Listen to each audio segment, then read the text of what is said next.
B J ಪಿಯಲ್ಲಿ ಇಲ್ಲ. ಯಾಕಂದ್ರೆ ಯಡಿಯೂರಪ್ಪನ ಕಂಡ ತಕ್ಷಣ ಯತ್ನಾಳ್ ಗುಂಪು ಹೊಂದದ ಅವ್ರು ವಿರೋಧ ಮಾಡೇ ಮಾಡ್ತಾರೆ. ಅವ್ರು ಅದಕ್ಕೆ ಅವ್ರು ವಿರೋಧ ಮಾಡ್ತಾರೆ. ಯಾಕೆ ವಿರೋಧ ಮಾಡಿದ್ರಿ? ಅವ್ರು ಭ್ರಷ್ಟರು ಅದಾರ ರೀ. ಮತ್ತು ಭ್ರಷ್ಟದವ್ರು ಯಾರು ಅದಾರ ರೀ? ಯಾರು ಗೊತ್ತಿಲ್ಲ. ಹೇಳಲಿಕ್ಕೆ ಅವ್ರಿಗೂ ಕಷ್ಟ ಅದ. ಸ್ವತಃ ತಮ್ಮೇಲೆ ನಾವು ಹೇಳ್ಕೊಳ್ಳಿಕ್ಕೆ ಅಷ್ಟು ಧೈರ್ಯ ಇಲ್ಲ ಅನ್ನುವಂಥ ಮಾತುಗಳು ಈ ಸಂದರ್ಭದಲ್ಲಿ ನೆನಪಿಸ್ಬೇಕಾಗ್ತದೆ. ಹೀಗಾಗಿ ಬಿ ಜೆ ಪಿಯಲ್ಲಿಯೇ ಒಡಕು, ಜೆ ಡಿ ಎಸ್ ಅಂತಿ ಒಡೆದ ಮನೆಯೆಲ್ಲ ಮುಗಿದು ಹೋಗ್ಬಿಟ್ಟಿದೆ. ಯಾರೂ ಇಲ್ಲ ಅಲ್ಲಿ. ಅವರ ಅಜ್ಜ, ಮಗ, ಮೊಮ್ಮಗ ಮತ್ತು ಯಾರು ಯಾರು ಬರ್ತಾರೋ ಸಂತತಿ. ಉಳಿದವ್ರಿಗೆ ಇಂತಲ್ಲಿ ಯಾವ ಅವಕಾಶವೂ ಇಲ್ಲ. ಶೇಮ್ ಇಬ್ರಾಹಿಂ ಕಡೆಗೆ ಬಂದಿದ್ದರು, ಅವ್ರನ್ನೂ ಕಳಿಸಿಬಿಟ್ರು, ಹೋಗಿಬಿಟ್ರು. ಶೇಮ್ ಇಬ್ರಾಹಿಮ್ರು ಏನೋ ಒಂದು ವಿಶ್ವಾಸದಲ್ಲಿ ಬಂದಿದ್ದರು. ಇನ್ನುಳಿದವ್ರು ವಿಚಾರ ಮಾಡ್ತಾರೆ, ಹೋಗಿದ್ರೆ ನಮಗೇನಪ್ಪ ಅಂತೇಳಿ. ಇನ್ನು ಸೆಕೆಂಡ್ ಲೈನ್ ಇಡೋರು ಬರ್ತಾರೆ ಪಾಪ. ಅವ್ರಿಗೇನೋ ಎಲ್ಲರೂ ಬದುಕಾಗಬೇಕಾಗಿದೆ, ನಡಿಬೇಕಾಗಿರ್ತದೆ.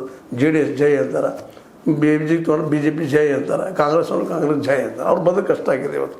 ಯಾಕೆ ಉದ್ಯೋಗ ಇಲ್ಲಲ್ಲ. ಇದೇ ಉದ್ಯೋಗಪ್ಪ. ಎಲೆಕ್ಷನ್ ಪ್ರಚಾರ ಮಾಡೋದು, ಓಟ್ ತರೋದು ಮಾಡೋದು ಹೆಂಗಾರ ಆಗಲಿ, ಓಟ್ ಯಾವುದೇ ವಾಮಾರ್ಕ್ ಮಾಡಲಿ, ಏನೋ ಮಾಡಲಿ, ಗೆಲ್ಲೋದು ಇಷ್ಟೇ ಇವತ್ತು ಓದಿದ್ದು. ಈಗ ಅಂಥ ಜನ ಬರ್ತಾರೆ. ಬಟ್ ಲೀಡರ್ಸ ಜೆ ಡಿ ಎಸ್ ಕಡೆ ತೆರೆ ಇಡ್ಸೋದು ಮಲಗಕ್ಕೆ ಹೋಗೋದಿಲ್ಲ, ಬೇಡಪ್ಪ ಅಲ್ಲಿ ಅಂತೇಳಿ. ಯಾಕಂದ್ರೆ ಹೇಳಿದ್ರು ಫೈನಲ್ ಇಲ್ಲ ಆಗೋದು ಡಿಸಿಷನ್ನ ದೇವೇಗೌಡರು ಇಲ್ಲಾಂದರೆ ಎಚ್ ಡಿ ಕುಮಾರಸ್ವಾಮಿಗಳು.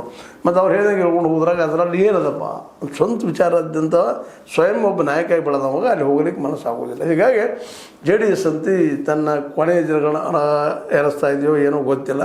ಆದರೆ ಬಿ ಜೆ ಪಿಯಲ್ಲಿಂದ ಹೊಂದಾಣಿಕೆ ಇಲ್ಲ.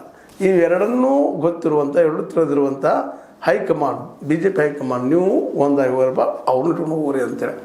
ಈಗ ಅದ್ರದ್ದು ಮುಖ್ಯ ಅಲ್ಲ, ಅಧ್ಯಕ್ಷ ಯಾರ್ರಿ ಏನೂ ಇರ್ರಿ, ಅದು ಬಂದಾಗ ನೋಡಿ ಮೆಜಾರಿಟಿ ಅದಾಗ ವಿಚಾರ ಮಾಡೋಣ ಅಂತ ಒಂದು ಮೆಸೇಜನ್ನು ಇದ್ರ ಮೂಲಕ ಹಾಕಿದ್ದಾರೆ. ಹೀಗಾಗಿ ದೋಸ್ತಿ ಕೆಲ್ಲದಂಗೆ ನೀವು ಮಾಡ್ಕೊಂಡು ಹೋಗ್ರಿ ಅಂತೇಳಿ ಹೇಳಿದ್ದಾರೆ.